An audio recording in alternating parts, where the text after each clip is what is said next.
Cada anochecer, la luz de la luna da rienda suelta a criaturas provenientes de la oscuridad, monstruos con capacidades más allá del entendimiento humano. Asociados a los muertos vivientes, se alimentan de sangre, suelen tener colmillos afilados, piel pálida, no se reflejan en los espejos y tampoco pueden proyectar sombra. What's up, brothers and sisters of YouTube, bienvenidos a otro nuevo vídeo. Me gustaría probar cosas nuevas en mi canal de YouTube. Ya sabéis que uno de los temas principales en mi canal de YouTube son las narraciones de historias de terror y las curiosidades de videojuegos y los gameplays también. Pero me gustaría probar otra faceta mía, hablar de los monstruos clásicos de terror, tanto en el cine como en la literatura. Una de las temáticas que más me gusta leer y enterarme es la literatura gótica. Cuanto más detalle, mejor. De preferencia los vampiros. Y como ya sabéis muchos por excelencia, el vampiro, por excelencia, repito, el vampiro más conocido es Drácula.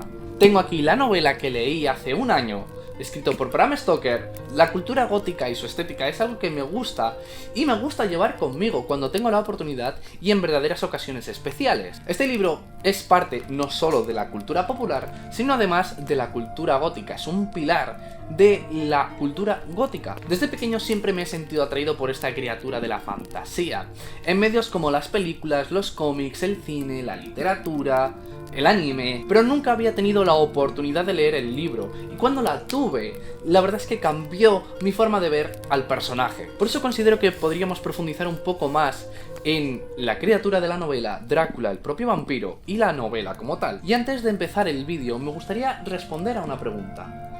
¿Quién es Drácula?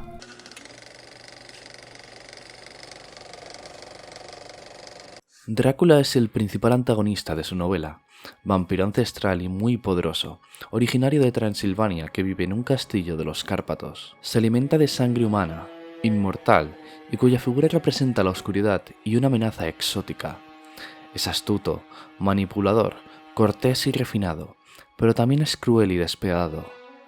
Siempre el acecho, y con capacidad de convertir a sus víctimas en no muertos como él. Con capacidades sobrenaturales, se puede convertir en niebla, un murciélago, lobo e incluso capaz de controlar el clima, fuerza sobrenatural, y puede reptar por las paredes.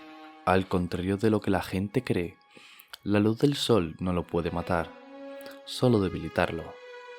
Teme los símbolos sagrados, puede entrar en ciertos lugares solo si es invitado. Una forma de acabar con él es atravesar su corazón con una estaca, cortarle la cabeza, quemarlo, u otros métodos rituales. Drácula es una criatura inmortal que se oculta tras la máscara de la nobleza. No solo bebe sangre, sino que también corrompe las almas lentamente, disfrutando del poder y del sufrimiento ajeno. Es el deseo hecho monstruo, la muerte vestida de elegancia. No fue condenado, eligió convertirse en la pesadilla eterna. Bienvenidos a Drácula, la criatura de las tinieblas.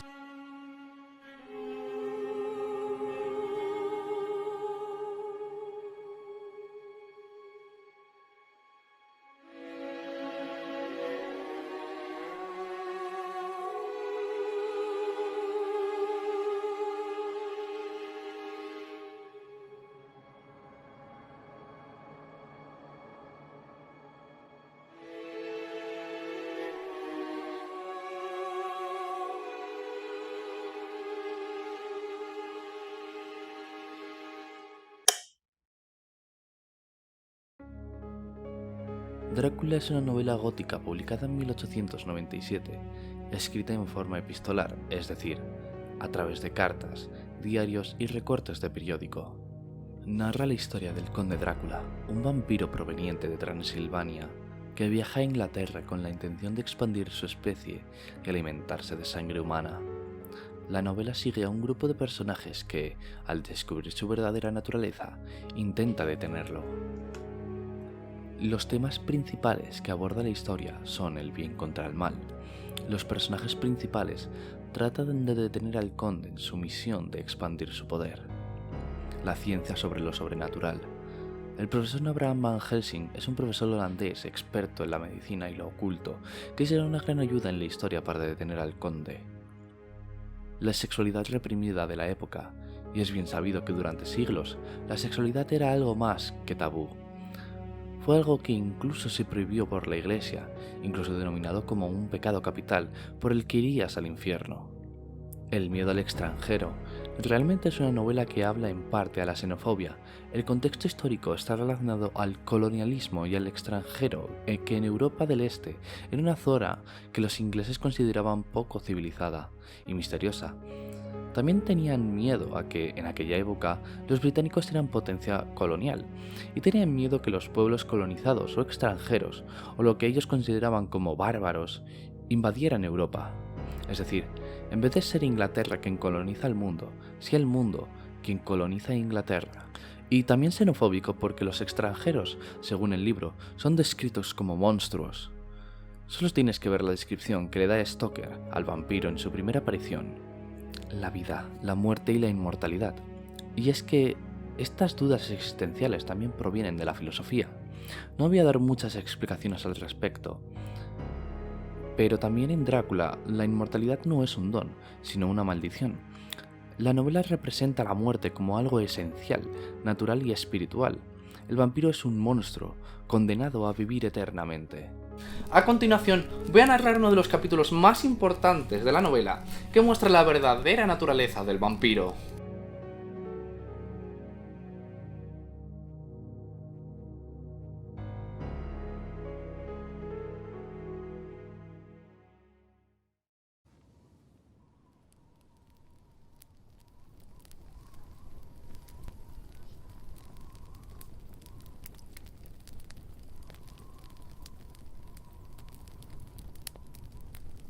Diario de Jonathan Harker, 5 de mayo. Debo haberme quedado dormido, puesto que si hubiese estado completamente despierto, sin duda habría notado que nos acercábamos a ese sitio tan sorprendente. En la penumbra del patio parecía tener un tamaño considerable, y como desde él partían varios caminos oscuros, bajo grandes arcos, tal vez parecía mayor de lo que realmente era. Aún no he podido verlo a la luz del día. Cuando la calesa se detuvo, el cochero bajó de un salto y alzó su mano para ayudarme a apearme. Otra vez no pude sino notar su prodigiosa fuerza. Su mano parecía realmente un torno de acero que podría haberme destrozado la mía si se lo hubiese propuesto. Entonces bajó mi equipaje y lo colocó sobre el suelo a mi lado. Me encontraba junto a una puerta vieja y salpicada de grandes clavos de hierro y fija a un portal protuberante de piedra maciza. A pesar de la oscuridad, veía que la piedra estaba labrada, pero que las tallas estaban muy gastadas por el paso del tiempo y la acción del clima.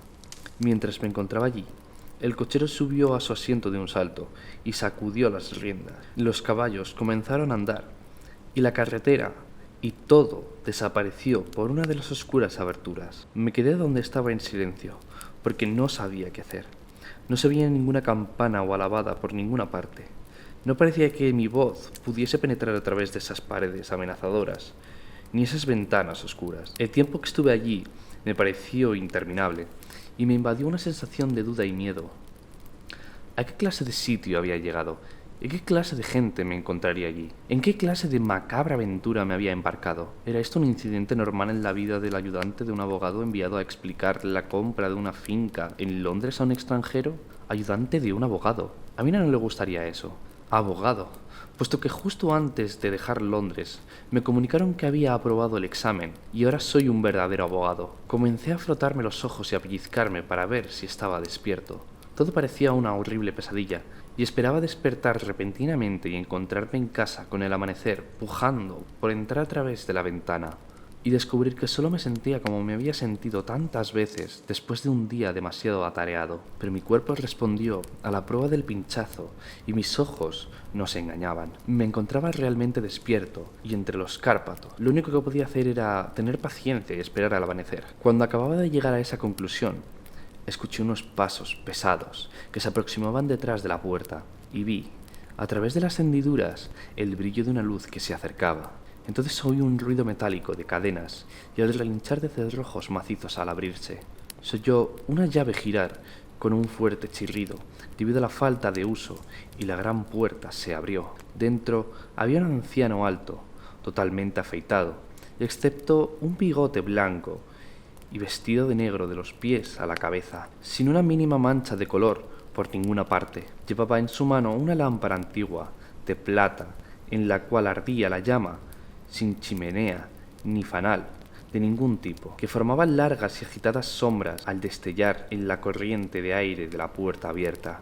El anciano me animó a entrar haciendo un gesto cortés con su mano derecha y diciendo en un inglés excelente, pero con una extraña entonación: «Bienvenido a mi casa.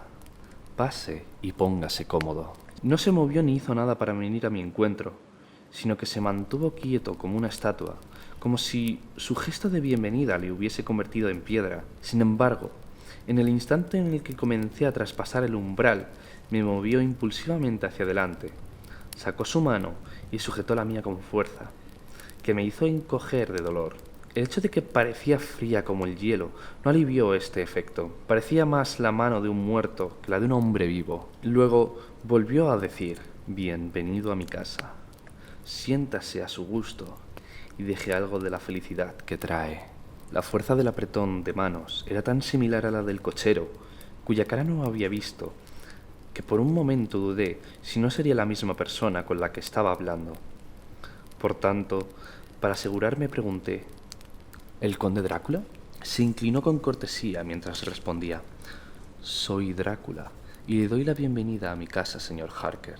Pase, el aire de la noche está frío y necesita comer y descansar». Mientras hablaba colocaba la lámpara en un soporte que se encontraba en la pared, y saliendo, tomó mi equipaje y lo dejó en el comedor antes de que yo pudiese impedírselo. Protesté, pero él insistió: «No, señor, usted es mi invitado. Es tarde y mi personal no está disponible. Permítame atenderle». Insistió en llevar mis cosas por el pasillo, y luego las subió por una gran escalera de caracol y por otro pasillo sobre cuyo suelo de piedra retumbaban nuestros pasos. Al llegar al fondo, abrió una pesada puerta de par en par. Me alegré al ver dentro una habitación bien iluminada en la cual había una mesa preparada para la cena y con un poderoso hogar donde ardía y llameaba un gran fuego de troncos. El conde se detuvo y dejó mis maletas en el suelo. Cerró la puerta, cruzó la habitación y abrió otra puerta que llevaba a una pequeña habitación octogonal iluminada con una única lámpara y aparentemente sin ventanas de ningún tipo. Atravesó esta, abrió otra puerta y me indicó que pasara. La vista fue reconfortante, porque se trataba de un gran dormitorio bien iluminado y caldeado con otro fuego de troncos, que producía otra crepitación hueca en la amplia chimenea. El conde en persona dejó mi equipaje dentro y se retiró, diciendo antes de cerrar la puerta: «Ha tenido un largo viaje. Necesitará asearse para sentirse más fresco. Confío en que encontrará todo lo que necesita. Cuando esté listo, pase a la otra habitación. Ahí encontrará la cena preparada». La luz y la calidez de la cortés bienvenida del conde parecían haber disipado todas mis dudas y temores. Con esa sensación de normalidad descubrí que estaba medio famélico y con hambre, de modo que me aseé apresuradamente y entré en la habitación contigua. La cena estaba servida. Mi anfitrión, que se encontraba junto al hogar inclinado sobre la piedra labrada, hizo un gracioso gesto con su mano, invitándome a sentarme a la mesa, y dijo: «Le ruego que se siente y cene a su gusto. Espero que me disculpe por no acompañarlo, pero ya he cenado y nunca tomo nada antes de irme a dormir». Le extendí la carta sellada que el señor Hawkins me había confiado. Le abrió y la leyó con gesto serio. Luego, con una sonrisa encantadora, el conde se acercó para quitar él mismo la tapa de la fuente, y de inmediato me puse a comer un excelente pollo asado, con un poco de queso y ensalada, y una botella de Tokay, de la cual bebí 2 vasos. Mientras comía, el conde me preguntaba muchas cosas acerca del viaje, y lo conté poco a poco todo lo que había vivido. Mientras tanto, acabé mi cena, y respondiendo a la invitación de mi anfitrión, acerqué una silla al fuego y comencé a fumar un puro que me ofreció a la vez que se disculpaba de no fumar. Tuve la oportunidad de observarlo y encontré que tenía una fisionomía muy curiosa.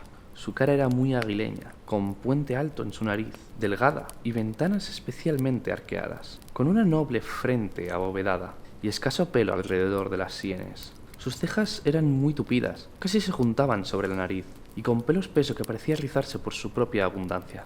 La boca, en la medida que pude verla bajo el bigote espeso, era apretada y con un aspecto bastante cruel, con dientes particularmente afilados que sobresalían sobre los labios, cuyo notable buen olor mostraba una sorprendente vitalidad para un hombre de su edad. Por lo demás, sus orejas eran pálidas y los extremos muy puntiagudos. El mentón era amplio y fuerte, y las mejillas firmes, aunque delgadas. El efecto general era de una palidez extraordinaria.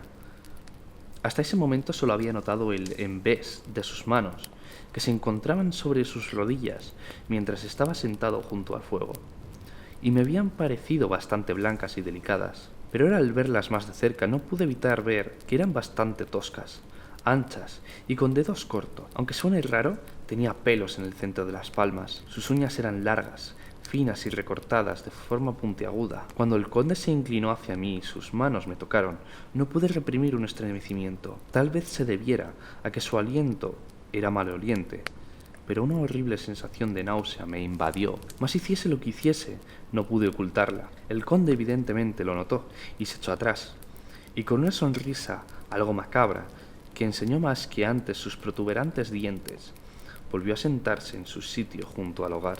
Nos quedamos en silencio durante un momento, y al mirar hacia la ventana vi el primer rayo débil del amanecer. Parecía estar todo invadido de una extraña inquietud, pero al prestar atención oí, como si viniese del fondo del valle, el aullido de los lobos. Los ojos del conde brillaron y dijo: «Escúchelos, son las criaturas de la noche». Supongo que vio cierta expresión en mi cara que le resultó extraña, porque agregó: «Ay, señor, ustedes los habitantes de las ciudades no pueden comprender los sentimientos de los cazadores».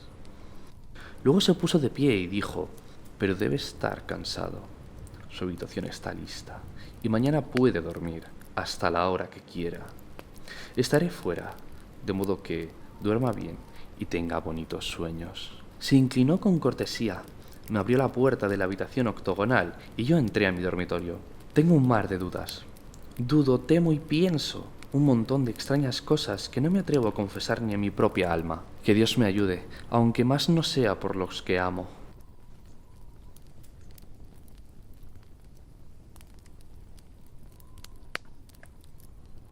«8 de mayo. Al comenzar a escribir este diario sentí miedo de ser demasiado difuso, pero ahora me alegro de haber sido minucioso desde el principio. ¿Por qué hay algo tan extraño en este sitio y en todo lo que hay en él que no puedo evitar sentirme inquieto? Me gustaría estar a salvo, fuera de aquí, o no haber venido nunca. Podría ser que esta extraña vida nocturna me esté afectando, pero si eso no fuese todo, si hubiese alguien para hablar, podría soportarlo. Pero no hay nadie. Solo tengo al conde para hablar, y él... Creo que soy el único ser vivo de este sitio. Trataré de ser prosaico, mientras los hechos me lo permitan. Me ayudará a soportar la situación. Mi imaginación no debe descontrolarse. Si lo hace, estoy perdido. Veamos cómo están, o parecen estar, las cosas. Solo dormí unas pocas horas cuando me fui a dormir, y al ver que no podría seguir durmiendo me levanté. Había colgado mi espejo de afeitar junto a la ventana y comencé a afeitarme. De pronto sentí una mano sobre mi hombro y oí la voz del conde, que me sobresalté, porque me sorprendió no haberle visto, puesto que el reflejo de mi espejo abarcaba toda la habitación a mis espaldas. Al asustarme me corté levemente, pero en ese momento no lo noté. Después de responder al saludo del conde, me volví hacia el espejo nuevamente para intentar explicar por qué no lo había visto. Pero esta vez no podía ser un error, puesto que estaba a mi lado y podía verle por encima de mi hombro, pero no se reflejaba en el espejo. Se veía el reflejo de toda la habitación, que se encontraba detrás de mí, pero no había nadie excepto yo mismo. Esto me asustó, y debido a que habían sucedido tantas cosas extrañas, aumentó la vaga sensación de inseguridad que siempre había sentido cuando el conde se encontraba cerca. Pero en ese instante vi que el corte sangraba un poco, y que de la sangre chorreaba por mi mejilla. Dejé la navaja y giré media vuelta para tomar un poco de esparadrapo. Cuando el conde vio mi cara, sus ojos se encendieron con una furia demoníaca y me agarró del cuello. Me aparté y al hacerlo su mano tocó el cordón del que pendía el crucifijo, y esto produjo un cambio instantáneo en él. Su furia desapareció tan rápido que casi no podía creer que hubiese existido. Tenga cuidado cuando se corte. En este país es más peligroso de lo que se cree. Entonces tomó el espejo de afeitar y continuó: «Y este maldito objeto, que ha producido el daño solo sirve para halagar la vanidad humana.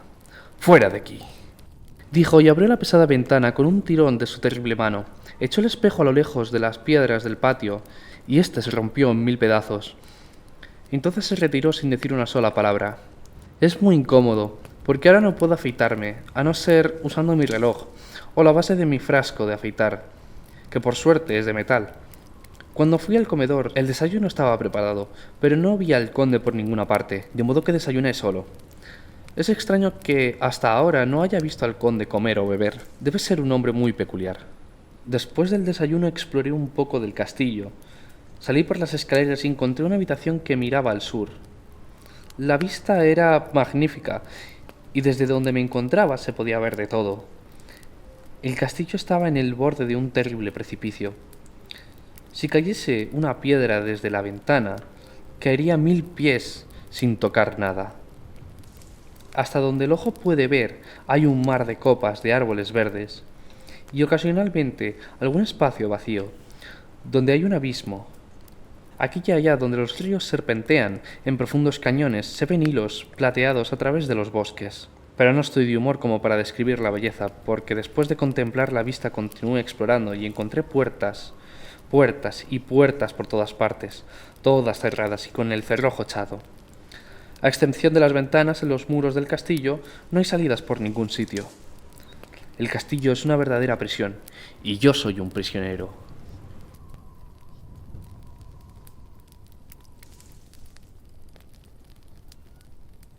Reafirmó las últimas palabras, pero esta vez no hay dudas. No temo dormir en cualquier sitio en el que él no esté. He colocado el crucifijo sobre la cabeza de mi cama. Imagino que en mi descanso estará más libre de sus sueños. Cuando me dejó, me fui a mi habitación. Después de un rato, al no oír sonido alguno, salí y subí por las escaleras de piedra hasta donde pude en dirección al sur. Había cierta sensación de libertad en la amplia extensión, a pesar de que era inaccesible para mí, en comparación con la oscuridad del patio. Mirando fuera sentí que estaba preso, y parecía necesitar un respiro de aire fresco, aunque fuese de la noche. Esta vida nocturna comienza a afectarme, está destruyendo mis nervios, me asusto de mi propia sombra y me invaden todo tipo de fantasías. Dios sabe que hay razones para sentir el miedo más terrible en este sitio detestable. Permanecí mirando hacia afuera el hermoso paisaje bañado por la luz de la luna, suave y amarilla, casi hasta que llegó la luz del día. La mera belleza parecía alegrarme. Había paz y consuelo en cada bocanada de aire que respiraba. Mientras estaba reclinado sobre la ventana, algo que se movía me llamó la atención, una planta más abajo, y algo hacia mi izquierda, donde, teniendo en cuenta la distribución de las habitaciones, yo imaginaba que daba las ventanas del conde. La ventana en la que me encontraba era alta y profunda, dividida por un mainel de piedra. Aun cuando estaba muy desgastada por la acción del clima, todavía estaba entera, pero era evidente que había pasado muchos años desde que el marco ya no estaba allí. Me escondí detrás de la sillería y miré con cuidado hacia afuera. Lo que vi fue la cabeza del conde, que salía por la ventana. No vi su cara, pero le reconocí por su cuello y por los movimientos de su espalda y de sus brazos. En cualquier caso, no podía equivocarme. Con esas manos que había tenido tantas oportunidades de estudiar, en un principio me sentí interesado y luego, en cierto modo, divertido. Es maravilloso que pequeños asuntos pueden interesar y divertir a un hombre cuando está prisionero.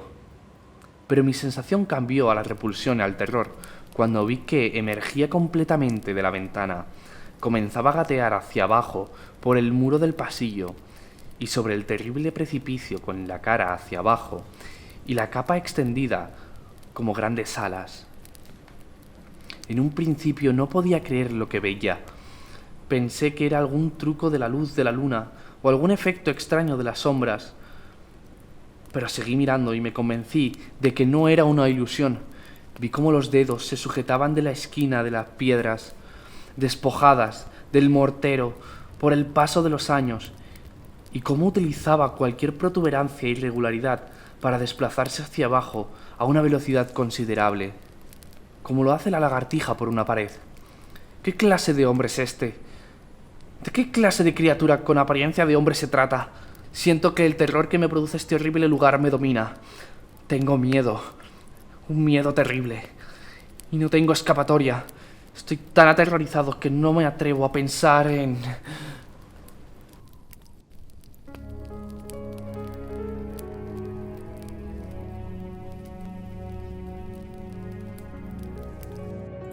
Como habéis visto, Drácula no es un hombre hermoso, no es un seductor, es un monstruo demoníaco, manipulador, que puede reptar por las paredes y capaz de comunicarse con los animales salvajes. Si has llegado a este punto del vídeo, me gustaría anunciar que he abierto un nuevo Instagram. Estoy anunciando próximos vídeos, los directos de Twitch, mis viajes, los lugares a los que voy y resubiendo los clips de Twitch. Me ayudaría un montón que me siguierais.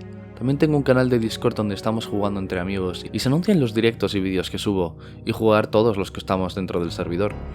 Muchas gracias por vuestra atención y disculpadme por interrumpir el vídeo, ya continúo.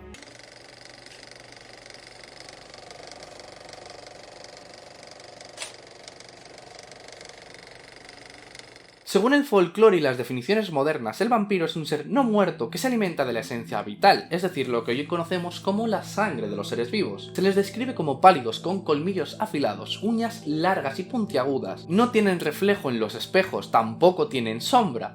Son débiles a los crucifijos, al ajo, al agua bendita y son vulnerables a la luz del sol. Salen por la noche a alimentarse y por el día descansan. Con anterioridad han existido distintas versiones de la criatura para realizar actos muy similares. En la antigua Grecia, figuras como la lamia, la empusa o la strix romana salían por las noches para alimentarse de sangre humana y seducían a los mortales anticipando la figura del vampiro. En Mesopotamia y el cercano Oriente surgieron espíritus como el Ekimu o los Lilitu, un derivado del nombre de Lilith, entidades relacionadas a la muerte, la sexualidad y el hambre espiritual. Lilith, en el alfabeto Pensira, textos folclóricos judíos, fue la primera esposa de Adán, creadas al mismo tiempo y del mismo barro. Lilith abandonó el Edén debido a que decidió no someterse a Adán y a Dios. Los ángeles son enviados para traerla de vuelta, pero Lilith, para evitar que vuelva a pasar, se transforma en demonio, amenazando a embarazadas y recién nacidos, asociada a la muerte y el daño espiritual como los vampiros clásicos. En sus orígenes mesopotámicos podemos ver y escuchar más de cerca del vampirismo. Los Lilitu de los que hemos hablado anteriormente eran demonios nocturnos que atacaban con enfermedades.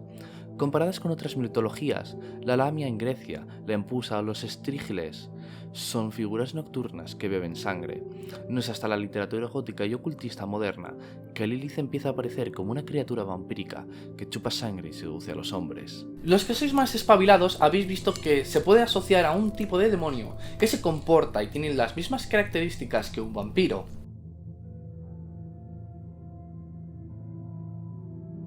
Nacidos de la demonología medieval, un súcubo es un demonio que seduce a los hombres por las noches, manteniendo relaciones sexuales, se alimenta de su energía vital para debilitarlos y matarlos, con la capacidad de engendrar hijos demoníacos. La contraparte de un súcubo es el íncubo, un demonio que seduce a las mujeres en las noches mientras duermen y también mantener relaciones sexuales y debilitarlas. Retomando el punto de los vampiros, en Europa eslava, es decir, en zonas tomadas por Rusia, se conocen a criaturas como los Upir o Upior, tal vez haya sido lo que ha dado el nombre a vampiro. En Europa del Este hubo una historia colectiva por la creencia de vampiros que creían que podían transmitir enfermedades o devolver a los muertos a la vida. Las comunidades exhumaron los cuerpos, los estacaron, reducieron sus cabezas, rellenaban sus bocas con ajo e incluso enterraban sus cuerpos boca abajo para, en caso de revivir y excavar para salir, cavaran hacia el infierno. Sobre hallazgos arqueológicos en Polonia se encontró una joven con un ladrillo en la mandíbula y un candado en el pie. Como ya se ha comentado, una de las formas para acabar con el vampiro es clavarle una estaca en el corazón. Cuando el difunto o no muerto descansa durante el día, se desenterra el cadáver, se abría el féretro o ataúd, se colocaba la estaca sobre el pecho y justo en el corazón se golpeaba con un martillo. Justo en el momento cuando se clavaba el cadáver hacía un extraño ruido a través de la boca que algunos interpretan como un grito o una exhalación, lo que en aquella época creían que significaba que habían dejado descansar el alma. Coloque la punta sobre el corazón. ¡Hágalo!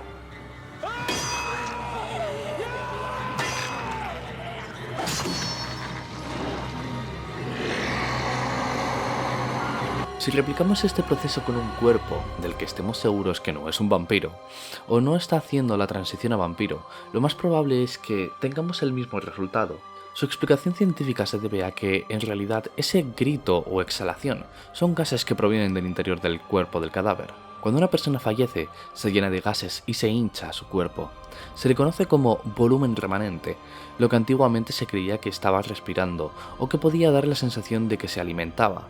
En ocasiones se pueden liberar gases del cuerpo, como nosotros los vivos, un pedo o un eructo. Y el remanente es aquellos gases que el cuerpo no puede expulsar y permanecen dentro del cuerpo. Y no tienen nada que ver con Five Nights at Freddy's.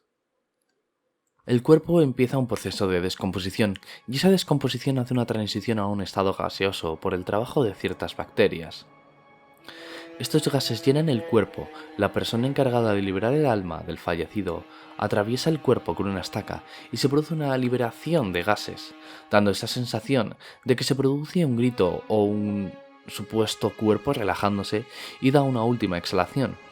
Pero no siempre atraviesan el corazón, también podrían atravesar un pulmón. Otra característica por la que se cree en la existencia de los no muertos en aquella época es la existencia de un hongo que se llamaba Xylari polymorpha, que crece como si fueran los dedos de un muerto, que pretende salir de la tierra. Es un hongo normal y corriente, pero tiene la característica de que cuando crece, ciertos patrones parecen dedos de alguien que está enterrado bajo tierra. Crecen no solamente en troncos y tierra, sino también en cuerpos biológicos en descomposición. Se lo conoce también como dedos de muerto, y simbólicamente está relacionado a la muerte. Es un hongo que en lo personal me recuerda mucho a la película de la novia cadáver de Tim Burton, puesto que uno de sus personajes principales, Emily, está enterrada al principio bajo tierra y su brazo estaba expuesto en la superficie. Hay muchos más detalles que me encantaría hablar, pero haría el vídeo mucho más largo de lo que ya es.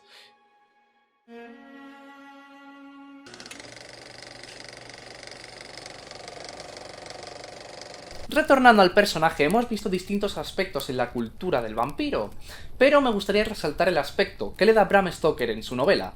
A mi parecer el aspecto original, y del que es cierto que da bastante más miedo, pero veremos otras versiones del vampiro y sus aspectos físicos al futuro. Según como Bram Stoker define a Drácula, al principio del libro es un anciano alto, con facciones aguileñas, una frente alta, pelo escaso en las sienes, pero profuso en otras zonas, cejas tupidas que casi se encuentran en el centro y resaltan sus ojos rojos, penetrantes, una boca oculta por un bigote blanco y muy largo, dientes afilados y blancos, que sobresalen por encima del labio inferior, orejas pálidas y puntiagudas, mejillas rosadas, manos gruesas, con uñas afiladas, cortadas en punta, frías y con las palmas llenas de pelo y los labios rojos. Al llegar a Inglaterra, el aspecto del conde ha rejuvenecido, el cabello oscuro, porte energético y erguido, ojos brillantes e intensos, seductor pero a la vez aterrador, parecía estar vivo, pero no humano. Drácula tiene habilidades que se escapan a nuestro entendimiento, es aquello que llamamos en nuestro folclore y cultura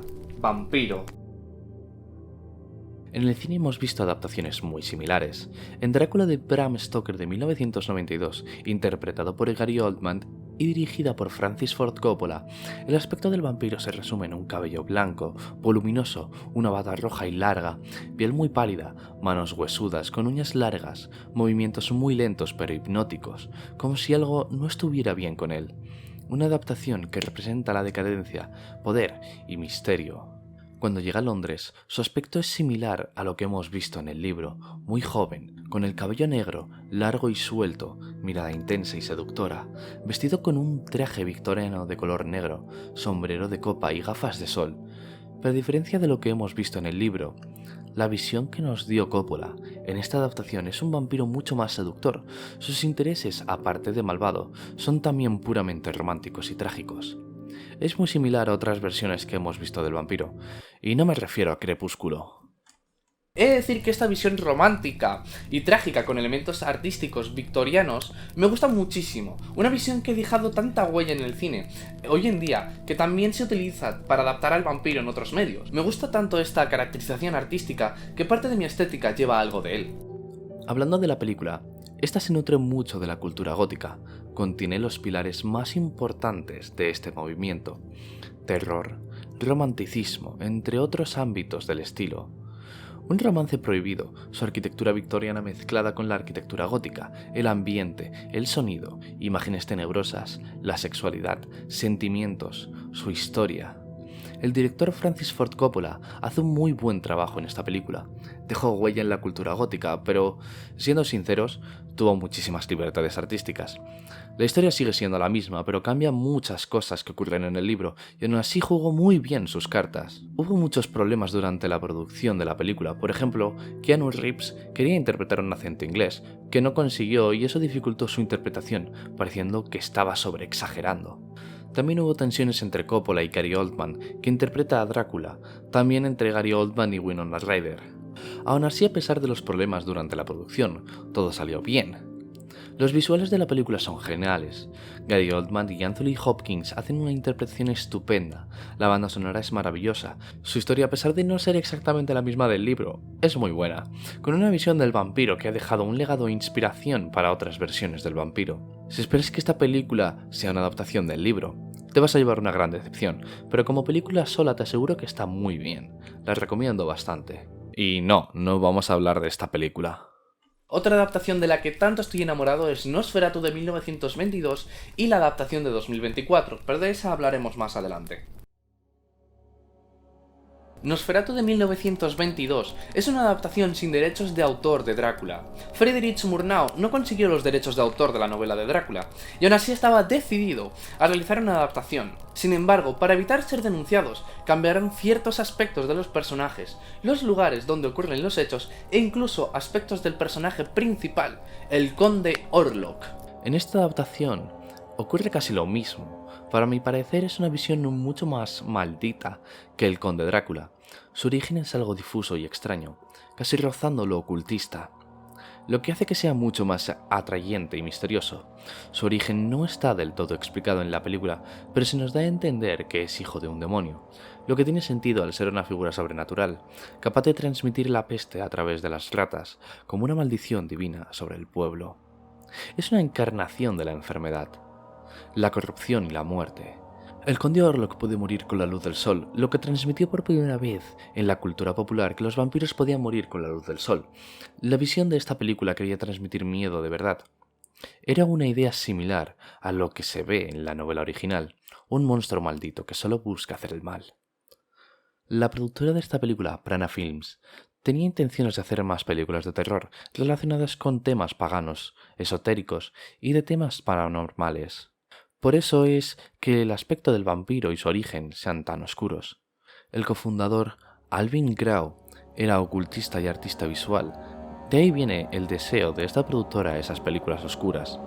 Pero a pesar de cambiar ciertos puntos de la película, la esposa de Bram Stoker los denunció y ordenó la destrucción de todas las cintas de Nosferatu. Pero gracias a la piratería se pudo construir la película y ahora es un medio cultural muy popular. Su aspecto físico es mucho más parecido a un muerto o un zombie, calvo con un cráneo puntiagudo, orejas largas y puntiagudas, similar a las de un murciélago, ojos saltones y con ojeras oscuras, ojos brillosos, vacíos y amenazantes, dedos larguísimos y delgados, dientes frontales largos y afilados, uñas afiladas, cuerpo delgado y encorvado, viste un abrigo negro y oscuro, una silueta alargada, movimientos antinaturales y una sombra proyectada en las paredes, amenazante a sus presas. A diferencia de quien está basado, Nosferatu es un monstruo nada sofisticado, no es romántico ni seductor, es una bestia que trae la muerte y la peste, un depredador que acecha en la oscuridad, sin duda uno de los mayores logros del cine de terror.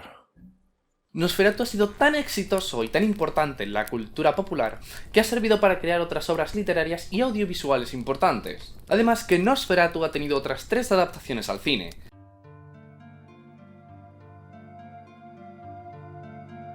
En 1979 tuvimos una readaptación de la película muy similar a la obra original, nombrada como Nosferatu, el vampiro de la noche, dirigida por Werner Herzog. También intenta tener muchas similitudes con la obra original de Bram Stoker. Aquí Nosferatu no se llama Orlok, ni tampoco Nosferatu se llama Drácula. También es una obra clave para el cine gótico, pero va mucho más allá del horror que el vampiro quiere transmitir. Drácula es un monstruo atormentado por la soledad y la inmortalidad. De la misma forma que Nosferatu también transmite la peste con las ratas, pero en este caso simboliza la decadencia que vive el monstruo transmitiendo escenas con cadáveres, el caso del pueblo y la resignación colectiva del pueblo.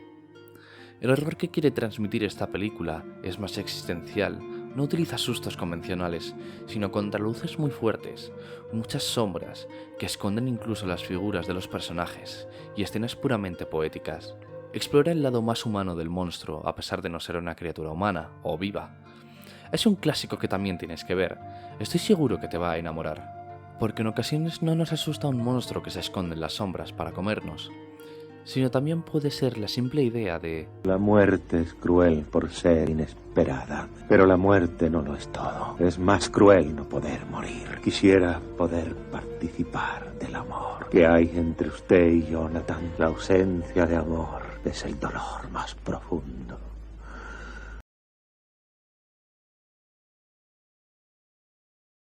En el año 2000 tuvimos una adaptación que habla de la filmación de la película de Nosferatu de 1922. No es una readaptación de Nosferatu, es una visión de cómo se realizó la película, interpretada por Willem Dafoe como Max Schreck, quien interpretó al vampiro de 1922, y dirigida por Elias Merhige. En 1922 se creía que Max Schreck interpretó también al vampiro, que la gente creyó que él era un vampiro de verdad. Y esta película habla un poco de esa leyenda. Y por fin llegamos a mi favorita, Nosferatu 2024.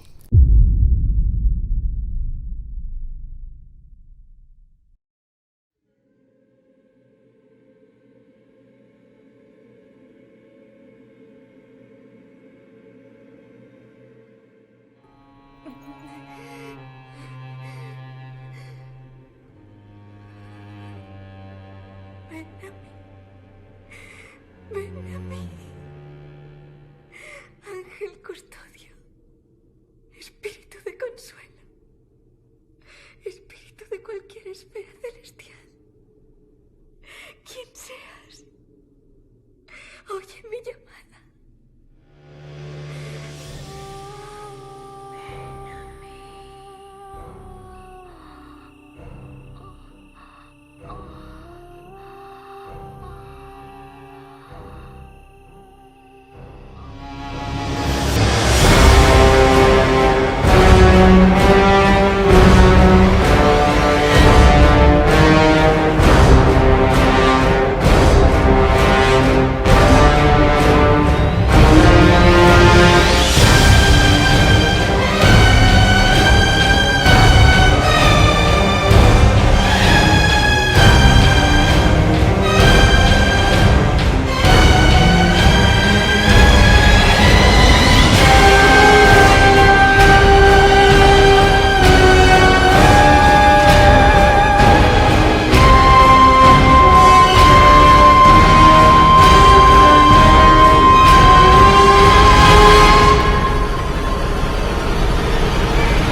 Si te gusta el cine de terror, si te encanta el cine gótico, Nosferatu de 1924 es tu película. Dirigida por Robert Eggers, director de otras obras cinematográficas como La Bruja, El Hombre del Norte, El Faro y un cortometraje espeluznante de Hansel y Gretel. Un conde Orlok interpretado por Bill Skarsgård, que ya le hemos visto en películas como It interpretando al payaso, Deadpool 2, Boys, Kills World y... El Cuervo. Nosferatu de 2024 es en realidad otro remake de Nosferatu de 1922, con una visión mucho más amenazante del vampiro que cae como una maldición sobre uno de los personajes principales, Ellen Hutter, interpretada por Lily Rose Depp, la hija de Johnny Depp. No quiero hacer muchos spoilers, pero el contexto general de la película es: imagina que vuelve tu ex. Pero toda la película es básicamente Nosferatu de 1922. La historia es igual, los personajes iguales, todo es un remake 100%, pero más poético que el Nosferatu de Murnau.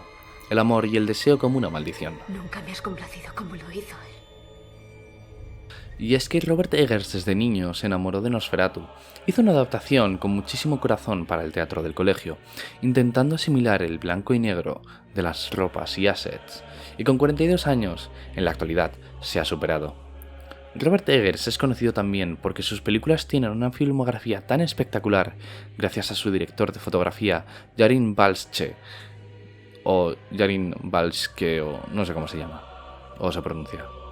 Cada escena, cada momento, cada encuadre, parecen pinturas del neoclasicismo, romanticismo y el impresionismo. Una película que mezcla el impresionismo alemán con el cine gótico, un Nosferatu que sí representa una verdadera amenaza, reinvención siniestra y melancólica y perturbadora del clásico vampiro. Bill Skarsgård está irreconocible, no se le nota que es él. Su diseño, aunque cambiado y cercano a algo más realista, a lo que es un noble de Transilvania, conserva algunos puntos del diseño original, pero añadió nuevos detalles para acercar más al personaje a la realidad: dientes frontales prominentes, uñas largas, ojos profundamente hundidos. Añade expresividad al personaje, entre un ser vivo y a su vez como si fuera un animal moribundo, con una figura cadavérica, un cráneo alargado, orejas puntiagudas, el cuerpo lleno de úlceras y heridas en descomposición, similar a un cadáver, un cuerpo esquelético y un bigote que cubre sus labios. Está muy relacionado al ocultismo como un Nosferatu original y basado en la nobleza romana. Su forma de vestir dio bastante de qué hablar en las redes sociales. A mi parecer, está bastante bien acertado, porque no solo se acerca a la realidad, también no hace quedar mal en ridículo hábil. Su vestimenta no solo es estética, también es cultura y psicología. Vestirse con las mismas ropas durante toda la película, con colores oscuros y ropas deshilachadas, nos da a entender de ser un muerto que lleva siglos enterrado. Un símbolo de la muerte, la ruina de una época pasada. También parece una rata o un murciélago. También puede ser relacionado a la religión, como un sacerdote o un noble cercano a la iglesia. Es decir, algo parecido a un clérigo de la muerte. Su señor. Disculpe, señor. Su señor se dirigirá a mí conforme al honor que exige mi linaje. También una diferencia a lo que conocemos del vampiro: morder la sangre del cuello. Este se alimenta de la sangre en el pecho de sus víctimas.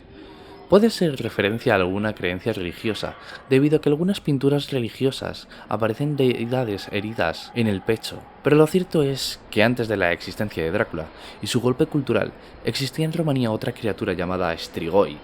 Un ser humano, tras morir, regresa a la vida para acechar a los campesinos y alimentarse de la sangre de los vivos, mordiéndoles en el pecho. De la misma manera que Drácula también puede transformarse en animales, pueden provocar enfermedades e incluso atacar a los cultivos de los campesinos. Nosferatu de Eggers no es una criatura que tenga que asimilarse con un humano, no lo necesita. Tiene poder suficiente para proyectar su sombra allí a donde va, y como un depredador, acecha a sus víctimas. No hay empatía. No hay esperanza, no hay razón, solo busca cumplir su objetivo. Su aspecto monstruoso de muerto viviente es amenazante. Pero no es un monstruo, es una maldición, porque a donde él va, transmite la peste. La locura crece, es lo inevitable que es la muerte, el dolor, el fin del amor, el vacío que todo lo devora. Es la oscura figura hipnótica de la esquina de nuestro cuarto, tan amenazante como un dios. Aquello que destruye no es nuestro cuerpo, es el alma, marchita lentamente nuestras emociones y nuestro cuerpo, un ser sin tiempo, que parece existir desde la creación de nuestra tierra. Nosferatu no es un monstruo de película, es una presencia arcaica, un demonio, una leyenda olvidada por los mortales.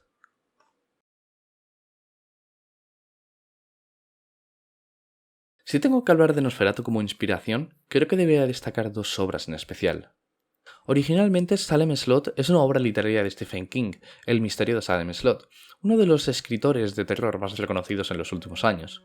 En el año 1979 también tuvimos una adaptación del libro dirigida por Tobe Hooper, que también dirigió La matanza de Texas. El vampiro se llama Cold Barlow. En el libro es capaz de caminar, hablar y es inteligente, pero la adaptación de la miniserie tuvo un giro de tuerca, se asimiló a Nosferatu e incluso era mucho más aterrador, y solo una bestia cuya naturaleza es la caza. Volvemos y retomamos el papel del vampiro clásico. Es lo más cercano a lo que tendremos de Drácula hoy en día. En el año 2003 salió un juego llamado Nosferatu, la cólera de las Malaquías. Es un FPS survival horror de acción y terror. Eres James Patterson, miembro de la familia británica que viaja a Transilvania para asistir a la boda de su hermana Rebecca, con un misterioso conde rumano. ¡Qué miedo! ¡Qué misterio, eh! Cuando llegas y descubres que tu familia está secuestrada y que el conde pretende sacrificar a Rebecca para despertar una entidad demoníaca, lo sorprendente es que cuenta con un tiempo límite real. Su ambientación es mucho mejor de lo que te esperas para un juego del año 2003. Sus gráficos no eran tan buenos en comparación con otras entregas de la época, pero se lo podemos justificar porque es una desarrolladora de una empresa muy pequeña. Aún así hicieron un muy buen trabajo en la ambientación del juego. Utilizar sonidos ambientales perturbadores, la música y escenarios que te ponen en una verdadera sensación de terror. El castillo, las sombras y los colores utilizados son propios del arte gótico. A pesar de sus limitaciones técnicas, el juego está bastante elogiado por la crítica. Yo descubrí este juego por mi mejor amiga Chloe, que ha aparecido en varios vídeos de mi canal. Un día vinimos a mi casa y me dijo: venga, cómprate este juego que está muy bien. Y yo como tonto lo compré, y he de decir que me lo pasé muy bien. De verdad que me lo he pasado varias veces y me sigue gustando bastante.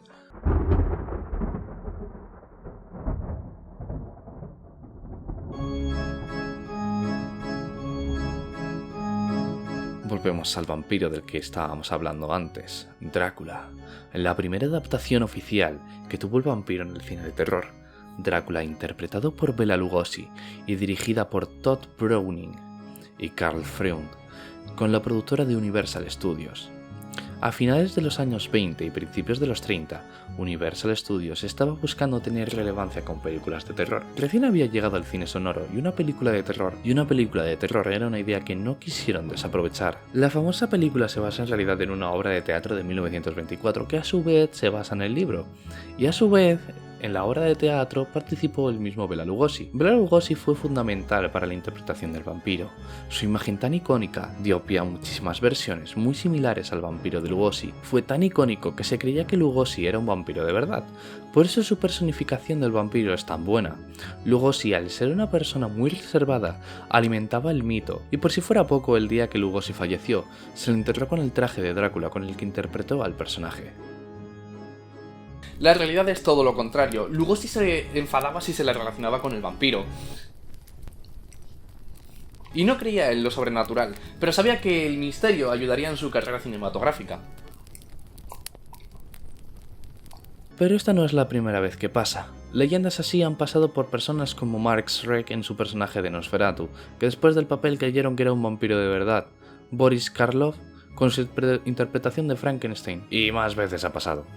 Volviendo a la película, esta misma tuvo una versión que sí se grababa de noche. Como toda la película estaba en inglés, se grabó otra en español, pero con otros actores, que compartían los sets de rodaje, y la versión en español tiene mejores planos de cámara. Nuevamente con Drácula, la visión que tiene este Drácula sí es similar al Drácula que hemos visto en el libro, un vampiro elegante, que pasa desapercibido entre los humanos y simplemente buscaba alimentarse de sus víctimas. Es un vampiro, no solo seductor, también es muy peligroso, con una mirada penetrante y movimientos muy precisos, casi como un felino, casi como un león. Su vestimenta negra y elegante definió muy bien la estética gótica, aunque ya sabemos que luego hay muchas más influencias y vertientes en esta subcultura. Hablando de la estética gótica de esta película, tiene verdaderas obras de arte en cada escena, sobre todo en el castillo.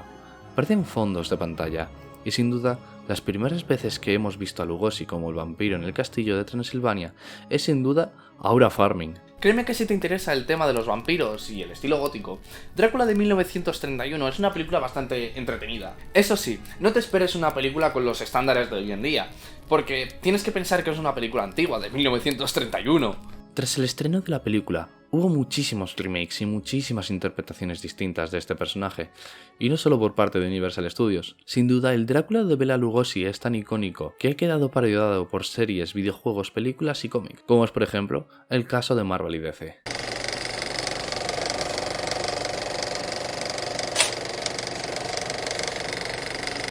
En Marvel, Drácula es no solo un personaje sacado del libro y de la película de Lugosi, también es un enemigo muy común para Blade y los Vengadores. Su primera aparición en los cómics fue La tumba de Drácula en 1972. Ha muerto y revivido muchas veces, y es muy poderoso. En 1971, un año después del estreno de la serie que acabamos de mencionar, se creó otro vampiro muy famoso, sobre todo estos últimos años. Morbius, un enemigo de Spider-Man que luego pasó a ser un antihéroe. También pasó en DC Comics, tuvieron su propia versión de Drácula, sin embargo, este es el pendejo, no dura nada. En una serie transformó a Batman en vampiro, pero cuando intentó morder a Superman, murió. Así de fácil. Resulta que esto es debido a que Superman es un ser que se alimenta sobre todo de luz del sol. Y como Superman está compuesto en su mayoría de luz solar, el vampiro no dura nada. La novela tiene adaptación directa a los cómics, un montón, muchísimas, pero si tengo que mencionar y hablar de dos adaptaciones, yo recomiendo... Ilustrado por Mike Mignola, que siempre hace un estupendo trabajo de dibujo, empezando obviamente por Hellboy, un personaje que tanto adoro, esta novela visual está adaptada más bien a la película de Coppola, pero ya hemos hablado anteriormente de esa. Un manga escrito y dibujado por Shinichi Sakamoto, un prestigioso mangaka japonés. Cambia ciertas cosas de la novela original, y créeme que su versión de Drácula te va a sorprender. Con un dibujo espectacular en cada una de sus obras, y esta no es de menos. Una de las sagas más conocidas en las que Drácula ha sido muy importante en sus historias y para la historia de los videojuegos es Castlevania, una famosa saga de videojuegos creada por Konami, donde Drácula tiene poder casi absoluto y está basado en Drácula de Lugosi y a su vez de la obra original literaria. Tiene poderes de transformarse en lobo y en murciélagos. Tiene un increíble castillo y un séquito de vampiros en su poder. Artísticamente es una serie de videojuegos de acción-aventura gótica. Su motivación es el poder absoluto, movido por la sed de venganza hacia los humanos por la ejecución de su esposa, que se creía que era una bruja. Castlevania son unos juegazos que recomiendo jugar, cada uno con una historia distinta, pero valen mucho la pena. No todos, por supuesto. También tiene adaptaciones al anime, que sí recomiendo ver. Un sí o sí que recomiendo ver. Y además hicieron una colaboración con Dead by Daylight. Otra saga de videojuegos que adapta a Drácula, no directamente, pero sí uno de los clanes vampíricos llamado los Tremere o Venture. Esta saga se desarrolla por distintos estudios y no sabría cuál recomendaros en especial, porque no los he jugado, y además cada uno es distinto. No sé, recomendarme vosotros alguno en especial. Drácula también tiene una serie de televisión. Qué sorpresa, ¿no? Una serie que creo que habremos visto la mayoría de los que tenemos Netflix. ¿O no? Drácula de Netflix, una miniserie de 3 capítulos, interesantes con una visión de Drácula que al final se plantea una idea existencial, pero muy fumada, la verdad. Darle un try, es posible que os guste o no. Ponérmelo abajo en los comentarios qué os ha parecido la serie de Drácula. Otra serie muy destacada es Buffy the Vampire Slayer. Esta sí la conozco, es una serie 2000era, muy de culto, que recomiendo 100%. Si te gustan las típicas series del 2000 de monstruos y cosas paranormales, pues ella está bastante bien. No digo más, solo mírala. Y recomiendo ver el especial de Halloween de los Simpsons. No soy muy fan de los Simpsons, de hecho considero que nunca me han hecho gracia. Al principio sus chistes son un poco graciosos, pero con el paso de los años han ido estirando tanto el chicle que han acabado perdiendo su propia identidad. Y es que ya han acabado sin hacerme gracia en las últimas temporadas que han ido poniendo en la televisión. Hemos perdido bastante el hilo y esto se está alargando bastante. Pero hay muchísima información que retener aún. Ya sabemos que el Conde Drácula es un personaje misterioso, del que su novela original ha desembocado en muchísimas obras de distintos medios. Pero, ¿qué había antes de Drácula?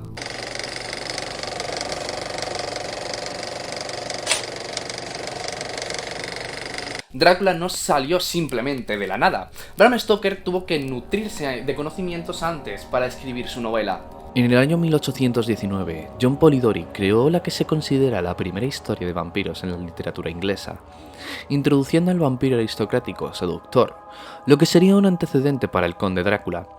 Sorprendentemente se creó en el mismo círculo literario el mismo día que Frankenstein de Mary Shelley, en ese trágico verano sin sol.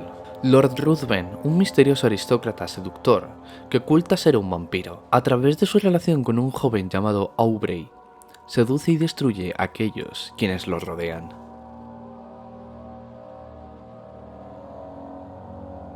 Otra novela anterior a Drácula es Carmilla, escrita por... Perdón si no sé decir este nombre. Sheridan Le Fanu, francés, ¿vale? Una novela corta que presenta a una vampiresa con fuertes matices góticos, muy sensuales y misteriosos. Novela gótica que narra la historia de Laura, quien entabla una extraña y muy cercana amistad con Carmila, una misteriosa chica que resulta ser una vampiresa, que se alimenta de ella y de otras víctimas, y que acaba siendo nuevamente una lucha del bien contra el mal, para detener a la vampiresa. Esta es otra novela que también toma inspiración de una leyenda de otra mujer que veremos en el futuro. Tenemos obras como The Land Beyond the Forest, de 1888, Emily Gerard, que introduce los colmillos afilados, y The Castle of Otranto, entre otras novelas que introducen las atmósferas tétricas, como por ejemplo los castillos. Pero sin duda lo que más recoge Bram Stoker para escribir su famosa novela, Drácula, es el folclore y las leyendas europeas. Hay muchas leyendas de personajes históricos que practicaban el vampirismo, pero lo que todos sabemos ya es en quién se basó Bram Stoker para hacer a Drácula.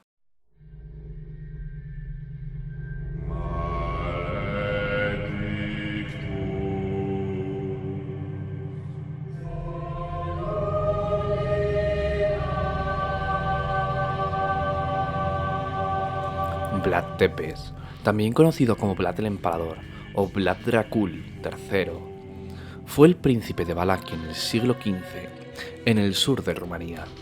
Su padre fue miembro de la Orden del Dragón, orden militar cristiana que luchaba contra el Imperio Otomano. Su nombre, Drácula, significa hijo de Dracul. En el rumano actual, Drácula es el significado del diablo. Durante su infancia fue un rehén para la Orden Otomana y de ellos aprendió todo, incluyendo obviamente su forma de pensar en la guerra y estrategias de batalla. A él y su hermano lo trataron de buenas maneras. Aprendieron turco, leyeron el Corán y fueron adiestrados en combate, pero a diferencia de su hermano, Vlad III nunca olvidó que ambos son prisioneros. Tiempo más tarde, su padre Vlad II y su hermano Mircea II fueron asesinados por los húngaros, gobernados por Hunyadi. Mircea fue torturado y enterrado vivo.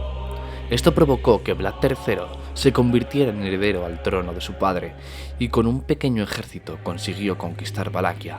Sin embargo, el primer reinado de Vlad III no duró mucho, solo unos meses, y tuvo que huir debido a que los húngaros ayudaron contra el levantamiento de Vlad III, gobernado por Vladislao II. En Hungría consiguió el apoyo militar para recuperar Valaquia 8 años más tarde. Lo sé, esto tiene mucho lore y muchos personajes. Ahora vamos con lo que verdaderamente importa. La iglesia se alió con Vlad III, porque les interesaba tener un aliado con tanto poder y crueldad, y detener al sultán Mehmed II, que había extinguido el Imperio Romano de Oriente, cuyo siguiente objetivo era Roma. Durante las guerras, Vlad no mostró piedad contra quienes él consideraba sus enemigos. Vlad, ahora conocido como Vlad Tepes, cuyo significado es Vlad el Empalador, es conocido y nombrado así por utilizar un método de ejecución muy doloroso, el empalamiento. El empalamiento consiste en atravesar a la víctima con una estaca de madera desde el recto o el aparato reproductor hasta la boca, la espalda o la cabeza. No lo inventó Vlad, siglos atrás ya se utilizaba en civilizaciones anteriores.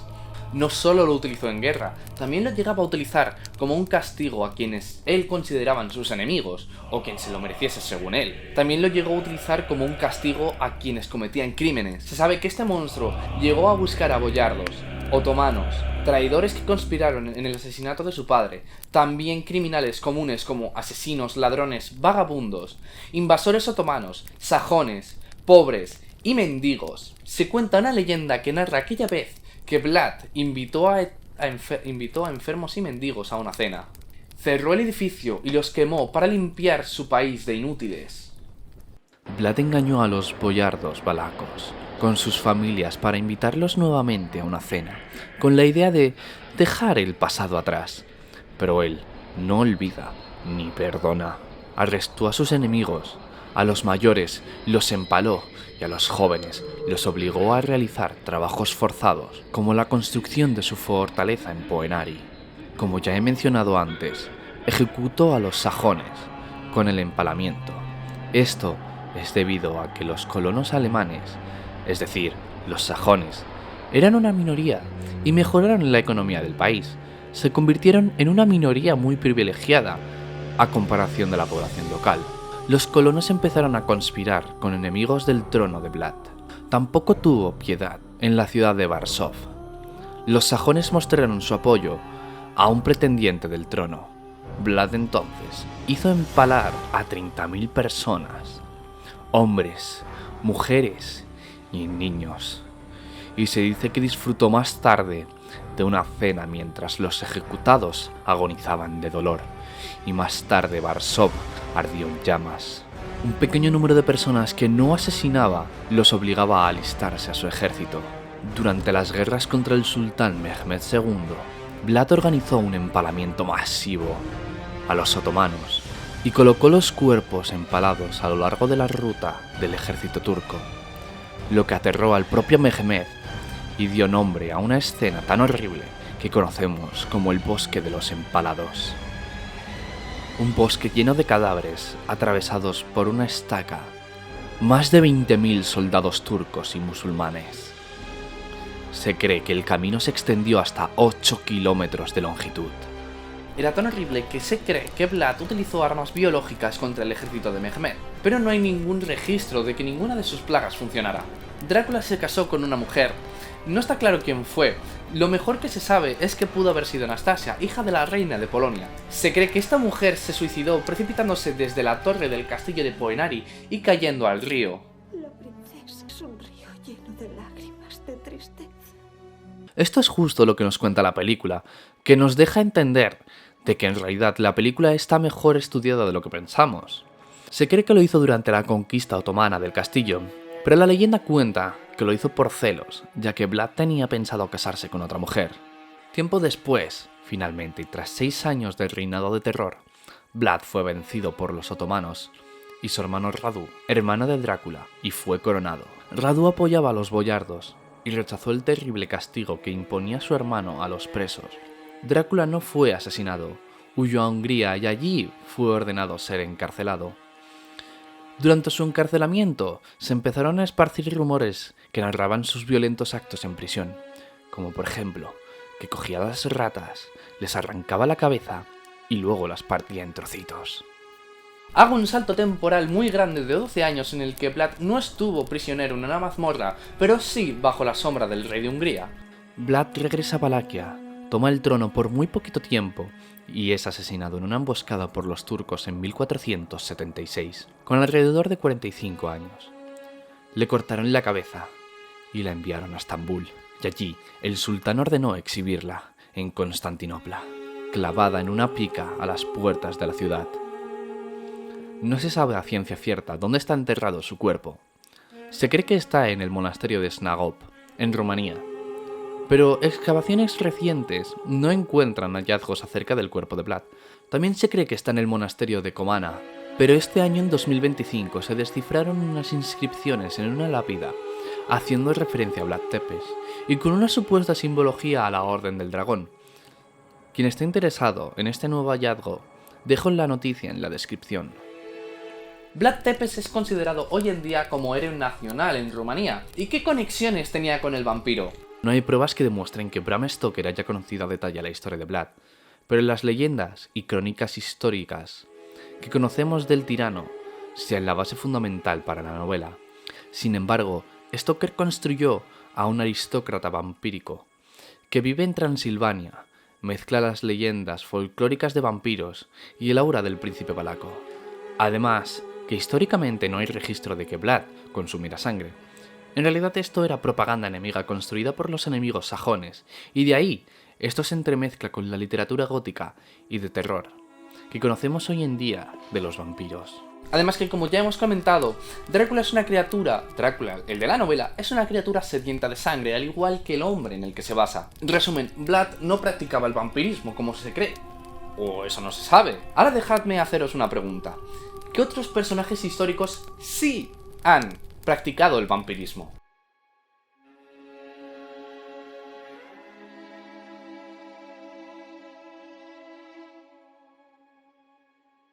Nacida en Hungría en 1560 en una de las familias más adineradas e influyentes de su país, sus padres eran primos.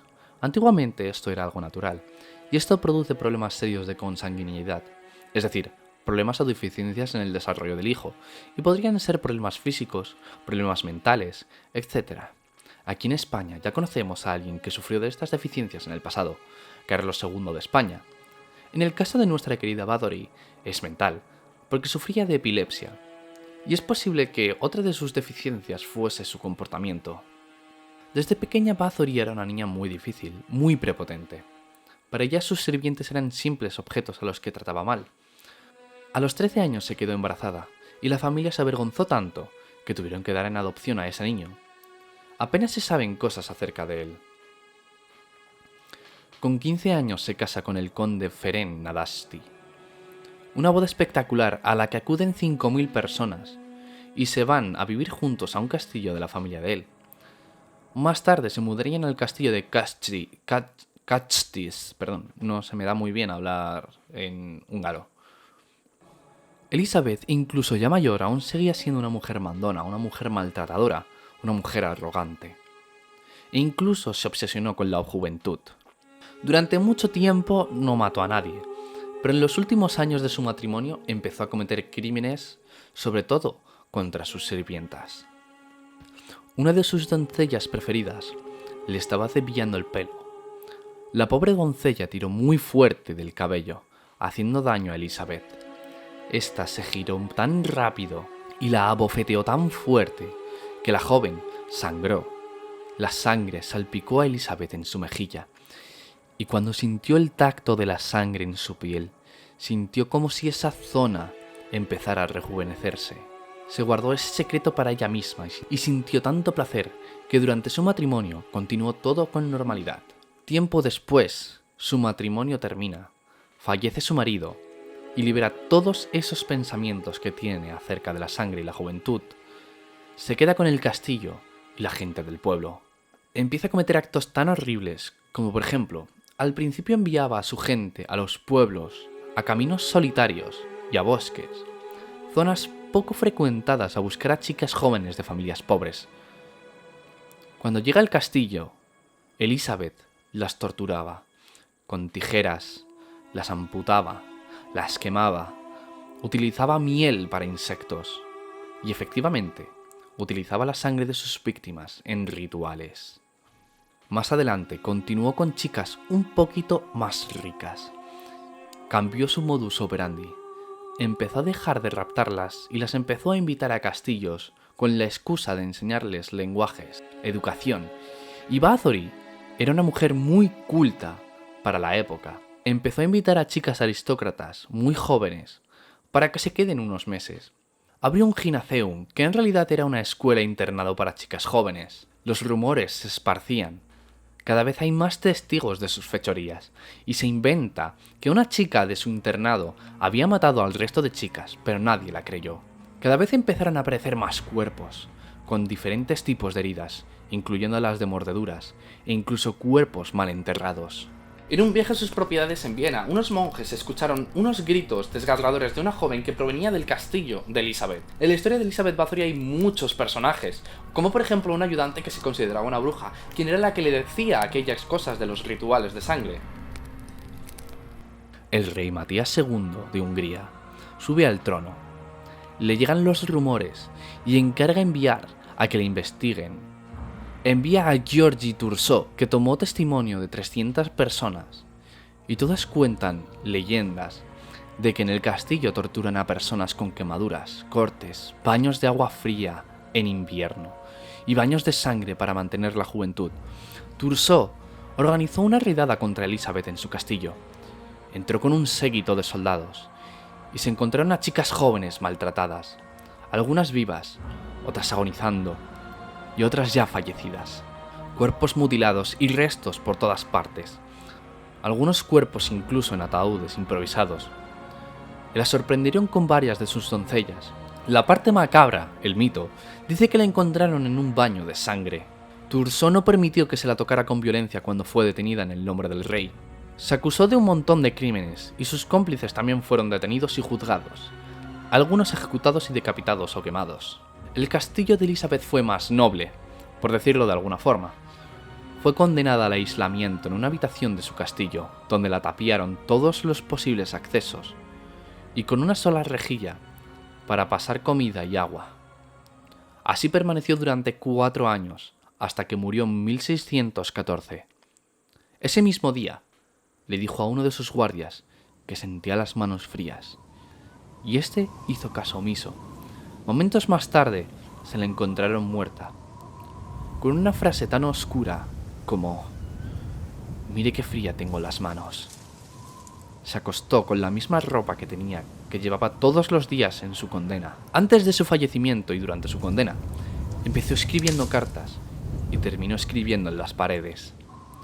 Al principio mensajes para su familia, pero terminó con los hechizos y las llamadas de auxilio. Y a pesar de ser juzgada, de haber tantas pruebas y haberla sorprendido como la sorprendieron en su castillo, ella siguió negando todo y echando la culpa a los que supuestamente estaban contra ella.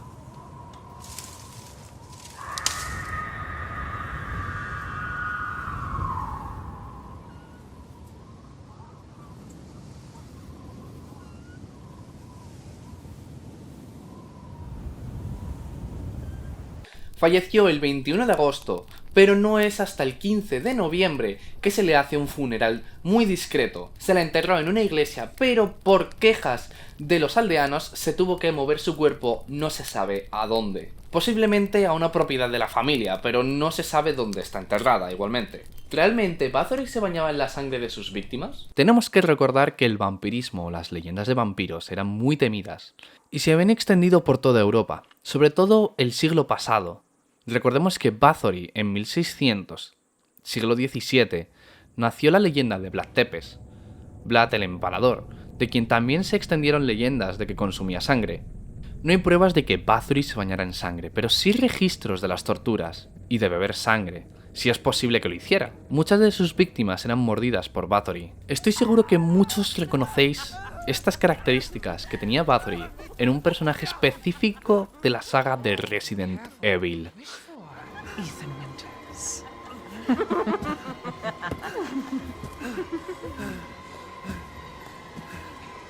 Wait, what are you doing? Lady Dimitrescu de Resident Evil 7 es un personaje que se basa no solo en Elizabeth Bathory, pues es un personaje que tiene una enfermedad que la provoca alimentarse de sangre y carne humana, al recibir el cadeau, es decir, el regalo en español por parte de Madre Miranda. Sus atributos generales mutaron con ella. De por sí tenía que practicar el vampirismo, pues luego de mutar con el hongo cadeau, el vampirismo se convirtió en su profesión, y al igual que Bathory, Dimitrescu secuestraba a chicas jóvenes o incluso a sus sirvientas de su castillo para torturarlas y preparar un vino local.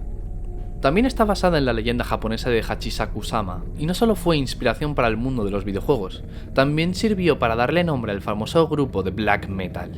Además que forma parte de inspiración del folclore europeo, y también basada en, obviamente, la leyenda de Drácula. Pues no es coincidencia que el castillo de Dimitrescu en Rumanía, y cuando experimentó con 3 jóvenes que se convirtieron en sus hijas, estas se basan en las 3 novias que tiene el conde Drácula. Bathory no era la única que cometió estos actos. Hay historias muy oscuras de otras personas que también en teoría han practicado el vampirismo. Y os va a sorprender del siguiente personaje histórico que supuestamente practicaba el vampirismo.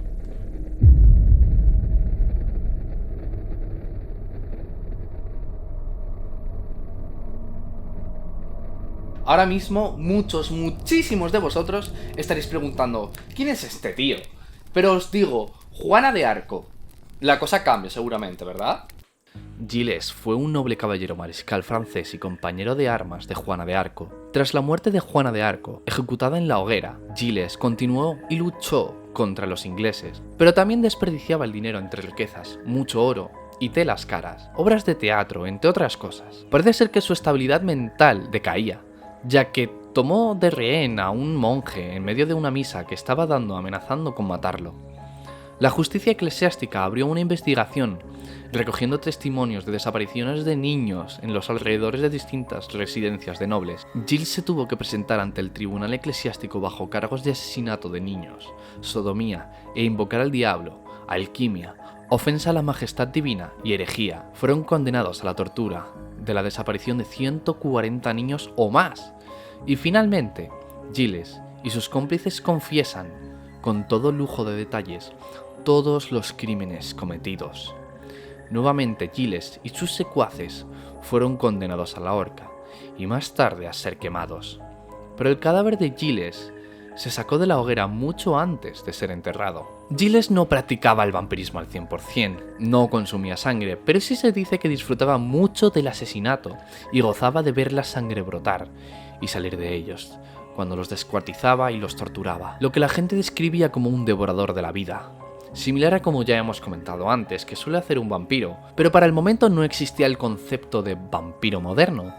También el uso de miembros humanos para la invocación de entidades demoníacas, lo que a los ojos de la población le hacía parecer un no humano. Tiempo más tarde, como ya hemos comentado, en aquella fecha no existía el concepto del vampirismo, o de vampiro, como lo conocemos hoy en día. Pero siglos posteriores, tras la difusión del ser vampírico, los historiadores decidieron renombrar a Gilles de Rais como un precursor del vampirismo, es decir, un noble aristócrata, refinado y cruel, y sediento de sangre inocente. Lo mismo ocurrió con Elizabeth Bathory, pero a ella sí se le considera un vampiro en nuestros tiempos por el romanticismo, y a Vlad Tepes se le confunde con una figura literaria. Os dejo un vídeo documental en YouTube del canal Raquel de la Morena, para que sepáis más acerca del personaje histórico. Quiero hacer mención aparte a otros sucesos históricos similares, pero de distintas personas. De forma resumida, son dos hombres que fueron acusados de vampirismo por morder y beber sangre, después de muertos. En el caso de Peter, este hombre falleció primero, obviamente. Los días siguientes, los vecinos del pueblo comenzaron a morir. Los enfermos, antes de morir, decían que alguien se les sentaba encima y les chupaba la sangre. Los aldeanos, aterrados, decidieron exhumar el cuerpo de Peter, y lo encontraron intacto, pero con las uñas y el cabello más largo. Además que había sangre en su boca. Esto también es un fenómeno natural en la descomposición del cuerpo humano, pero para la época recuerdo que era una señal para los muertos vivientes. Le clavaron una estaca y los testigos narran que el cadáver gruñó y de él brotó más sangre. De nuevo, como hemos comentado hace un rato, esto es natural, son gases y la sangre atrapada dentro del cadáver. En el caso de Arnold, este era un soldado serbio que vivía en una zona donde se cree mucho en los vampiros. Comentó varias veces, en distintas ocasiones, que fue mordido por uno y comió tierra de su tumba para protegerse. Tras su muerte, la gente del pueblo comenzó a morir repentinamente. Los vecinos estaban seguros de que Arnold se levantaba de la tumba para atacarlos y chuparles la sangre. Al exhumar su cuerpo encontraron el cadáver intacto, sin rastros de descomposición, pero con la sangre en la boca. Ya sabéis, lo mismo. Le atravesaron con una estaca y lo quemaron, y lo mismo le hicieron con las víctimas que supuestamente se cree que él había convertido. Estos dos casos son de las primeras veces que se empieza a utilizar el término vampiro, que recordemos puede venir de la palabra vampir, de la que ya hemos hablado anteriormente. Hay muchísimas leyendas de vampiros en Europa, y no puedo contarlas todas porque es que si no, no termino el vídeo y el vídeo se alarga muchísimo más de lo que ya es larguísimo. Pero si buscáis en internet es posible que encontréis leyendas muy interesantes en internet. Y para terminar, me gustaría contar una historia que se remonta a la España medieval y ocurre aquí, en la península ibérica. El conde Struch, en ocasiones nombrado como Struck o Estruga, se dice que es el primer conde vampírico de toda España, incluso anterior a nuestro conde Drácula, y según muchos el primer vampiro occidental en la historia conocida. Un noble de origen catalán del siglo XII, de origen centroeuropeo, cuyo nombre es Guifred Struch, traducido a Guifredo Estruga. Sirvió al rey Alfonso II, se instaló en el castillo de Llers y desde ahí se encargó de librar el paganismo y brujería en la región por donde él reinaba, todo por orden del rey. En otra versión de la historia del año 1212, en la batalla de las Navas de Tolosa, la batalla más importante de la Reconquista, y tras esa batalla el rey Pedro II de Aragón recompensó a Struch nombrándolo conde y concediéndole un feudo en las tierras de la Ampurdán, donde se sitúa el castillo de Llers. Principalmente era una orden del rey para erradicar el paganismo que se encontraba cerca de los Pirineos, donde se hacían rituales oscuros y aquelarres de brujas. Struch luchó sin temor ni remordimiento, sin piedad contra todo aquello que oliera a paganismo, sin reparos de quemar en la hoguera a quienes practicaban estas artes oscuras y de sonsacarle la verdad a base de tortura. Con esto Struch se ganó el respeto de los fieles seguidores religiosos, pero también se ganó el odio de muchos enemigos. Mientras continuaba con su cruzada, el conde pudo casarse con una doncella de nombre Arnaldeta. Lamentablemente, la mujer murió por una enfermedad desconocida de la cual el conde creía que se ligaba a aquellos a quienes castigaba. El conde ordenó santa sepultura para su amada, de la cual se cree que podemos encontrar en la iglesia de San Feilú o San Félix.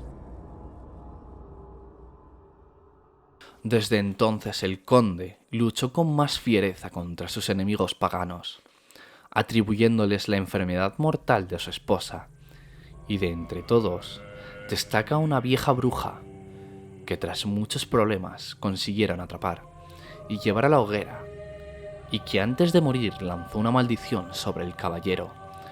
La bruja lo maldijo, asegurando que así como ella iba a morir para nunca más regresar, el conde sí lo haría. Levantarse de la muerte para no morir jamás. Regresar de la muerte como un condenado. Ni vivo ni muerto descansarás. Tanta sangre como has derramado te será arrebatada, y tanta sed como has provocado sufrirás hasta el fin de los tiempos. Pocos años después el conde murió en el año 1173. A quienes dicen que de viejo y otras versiones dicen que fue asesinado en un aquelarre o en batalla. Lamentablemente ese no fue el final para el conde. La leyenda cuenta que después de muerto se vio al conde pasear por los pasillos de su castillo, más joven y mucho más sediento de sangre. Primero los pastores empezaron a encontrar el ganado muerto, con la laringe arrancada pero sin rastros de sangre. Más tarde los propios campesinos empezaron a ser testigos de la feroz sed del no muerto. El conde no solo se dedicaba a alimentarse de la sangre de los vivos, también asaltaba a las mujeres y las embarazaba, dando a luz a criaturas monstruosas y deformes, incompatibles con la vida, que fallecían al poco tiempo de nacer. Sin embargo, el conde no vivió eternamente, pues los pueblerinos consiguieron comunicarse con un hombre capaz de hacer frente al conde. El elegido se llamaba Joan Mulner, que conocía los secretos más antiguos de la cábala. En resumen, es magia judía. Utilizó su magia para liberar al conde de su castigo eterno, postrándolo sobre un ataúd y una vez más, y para finalizar, le clavó una estaca en el corazón. Seguidamente lo decapitó. Otras versiones cuentan que Joan Mulner fue ayudado por una joven novicia llamada Arnaldeta. Aquí, lamentablemente, la historia se tuerce, pues el personaje de Arnaldeta no queda claro en las distintas versiones de la leyenda, de si fue su esposa o si fue una novicia de la iglesia que la ayudó. El único registro que tenemos acerca de esta mujer es la tumba situada en la iglesia de San Feilú, cuyo epitafio expresa que está enterrada Arnaldeta Sitjar, esposa de Arnali Strusionis. Hay ciertos detalles que contradicen la historia y que aún así hacen de la misma mucho más misteriosa. Pero Arnali Strusionis puede ser una derivación de Struch, o viceversa. Struch es una derivación o deformación de Strusionich. El nombre de Arnali no se sabe apenas nada acerca de él, lo único la inscripción de la lápida. De ser Arnaldeta una noble, es posible que sea la misma esposa del conde. Y si simplemente fuera noble, ¿dónde está su marido Arnali? ¿Por qué no está enterrada con ella? Y si fuera novicia, no podría contraer matrimonio, por lo que simplemente podría haber sido una coincidencia. ¿O no? Retomando la leyenda del conde Struch, él mismo fue abandonado en su féretro y descansando eternamente, hasta que llega la Guerra Civil Española. En 1936, la Legión Cóndor bombardeó el lugar, destruyendo en el proceso el castillo de Llers, dejando en ruinas y sin dejar huellas de la tumba del conde Struch.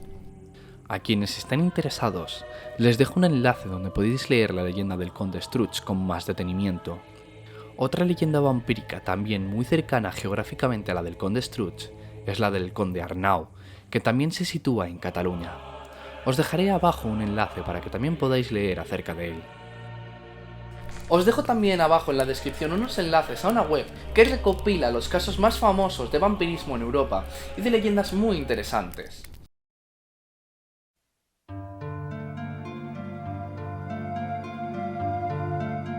Lo cierto es que la creencia de los vampiros surge de la misma forma que cualquier otro estigma. de creencia hacia los dioses o milagros. Aquellas causas naturales que no podemos explicar lo atribuimos a causas sobrenaturales o bajo la mano de Dios. Lo que nos da miedo y no entendemos lo enlazamos al diablo. Aunque la ciencia tenga la respuesta, durante siglos el vampiro fue lo que nosotros, como seres pensantes pero irracionales, nombramos de forma desesperada aquello que no conocíamos y no sabíamos la respuesta. Es nuestro mecanismo de defensa, tomando cuerpo y nombre, una justificación y respuesta a nuestra culpa hacia el dolor de ver morir a nuestros seres queridos repentinamente. Drácula y los vampiros en general han trascendido su origen literario para convertirse en un símbolo universal del miedo y lo desconocido. Desde la novela de Bram Stoker hasta las adaptaciones en cómics y videojuegos, el vampiro ha evolucionado como metáfora de la oscuridad, el deseo prohibido y la amenaza que acecha en la noche. Su figura inspira temor, porque concentra varios miedos humanos profundos: la pérdida de la vida, la atracción hacia lo prohibido, la transformación en otro y la invasión de lo íntimo. Los medios modernos, como los cómics y los videojuegos, han sabido aprovechar este imaginario para reinventar el vampiro y hacerlo más accesible a nuevas generaciones, manteniendo siempre su esencia inquietante. Ya sea como un monstruo terrorífico o como un antihéroe seductor, Drácula sigue siendo un arquetipo atemporal que refleja las sombras de la humanidad. Por ello, su permanencia en la cultura popular demuestra que el mito del vampiro no solo provoca miedo, sino también fascinación, asegurando su lugar eterno en la imaginación colectiva. Erótico como el conde Drácula, macabro y asqueroso como Nosferatu, elegante como Bela Lugosi, apestoso como Kurt Barlrow y romántico como Edward Cullen, el terror que inspira a Drácula no es solo debido a que es un monstruo, es la sombra eterna que se esconde en lo más profundo del ser humano. No mata de golpe, corrompe lentamente, convirtiendo a sus víctimas en esclavos, sin alma, condenados a vagar por la eternidad. Se alimenta de nuestra sangre, de nuestra vida misma, invadiendo el último refugio de intimidad. El cuerpo, su mirada hipnótica y su falsa elegancia nos atraen. Su mirada hipnótica y su falsa elegancia nos atraen, pero lo que nos ofrece es la perdición, la promesa de una eternidad vacía. Drácula es la muerte que camina, el deseo prohibido que seduce antes de devorarnos. La certeza de lo desconocido puede atravesar la noche y llevarse todo lo que amamos. Drácula da miedo porque nos recuerda que a su lado no hay salvación, solo oscuridad. Pero de quienes realmente debemos tener miedo es de quien se sienta a nuestro lado en la mesa. Historias de madres que desean volver a ver a sus hijas, padres que desean empalar corazones, del hermano que desea entrar en el ejército y crear un bosque de cadáveres. Cuando la ciencia no ha encontrado aún la respuesta a nuestras preguntas, nos aferramos a lo que creemos, aunque eso signifique destruir lo que amamos. Drácula no es un ser sobrenatural. El vampiro somos nosotros.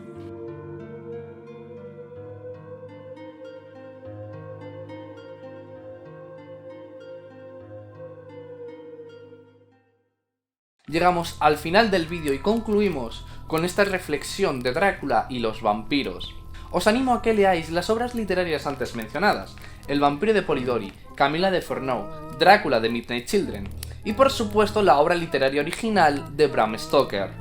Y por último os dejo otra obra de Bram Stoker relacionada a Drácula, que se llama El huésped de Drácula, que también la recomiendo leer. De películas os recomiendo Nosferatu de 1922, Nosferatu 2024, Nosferatu de 1979, Drácula de 1922, Drácula de 1931, Drácula de 1972, interpretado por Christopher Lee, Entrevista al vampiro, que es otra obra de la que también podríamos haber hablado, pero es que si no, no termino. Batman contra Drácula, sí, Batman se ha enfrentado a Drácula, ¿y qué? Y más de una ocasión además. La recomiendo mucho, verla. La saga de Blade, porque me mola muchísimo. Los amantes sobreviven, que es una película interpretada por el actor de Loki, y la que también aparece en la película de Doctor Strange, que ahora no me acuerdo del nombre, que es un poco como dos vampiros que son como rockstars en decadencia. Y pues porque soy un payaso, os recomiendo Hotel Transilvania. Sí, os recomiendo Hotel Transilvania, callaos la puta boca ya, coño. Recordatorio de que tengo redes sociales y tenéis los enlaces en la descripción. Por favor, seguirme en mi Instagram nuevo que acabo de abrir. Y en el futuro se vienen nuevos proyectos interesantes. Un abrazo muy fuerte de Goliath y un saludo de Fixius 1225.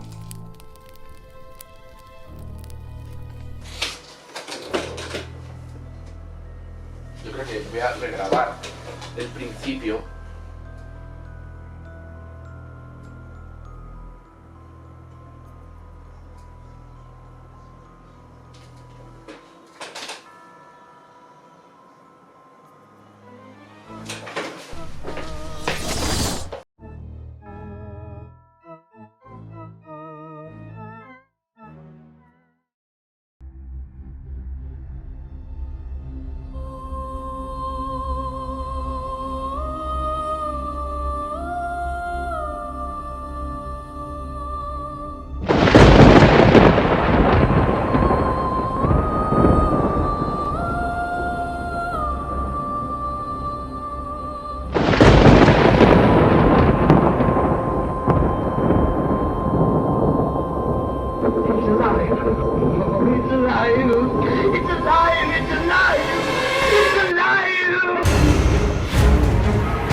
You were at my side all along.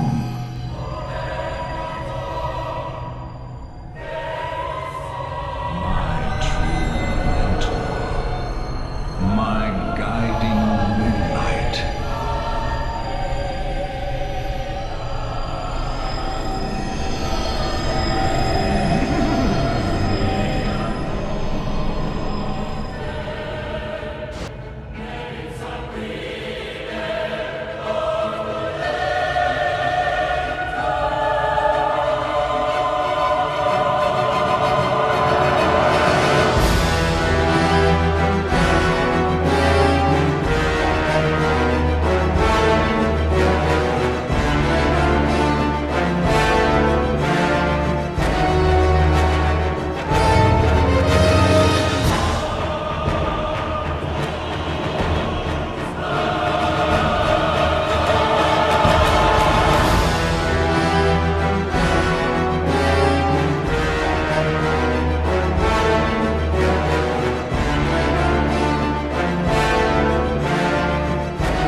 Thursday, October 31st.